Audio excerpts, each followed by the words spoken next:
এই যে আমাদের জামিয়ার ছেলেরা খেলা করতেছে আর আমি সমুদ্রের পাশে দাঁড়িয়ে ভিউটা সুন্দর করে নেওয়ার চেষ্টায় আছি।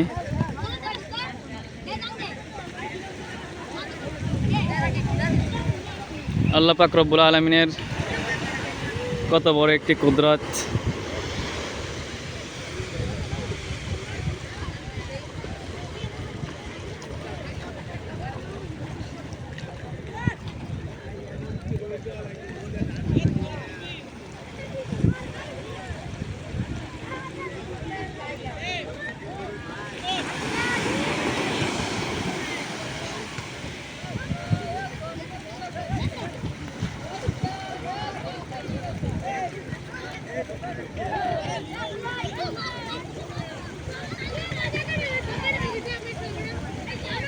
যতদূর দৃষ্টি যায় শুধু পানি আর পানি, তাছাড়া আর কিছুই দেখা যায় না।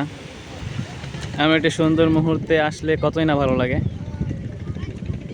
দেখুন মাছ আর ছেলেরা কত সুন্দর করে খেলা করতেছে। ছোটবেলায় কত খেলছি এমন খেলা, হয়তো পুকুর কান্দায় খেলছি, কিন্তু এমন বড় মহাসাগরের কিনারায় দাঁড়িয়ে এমন সৌভাগ্য হয়তো কখনোই জোটেনি, আজ এই প্রথম।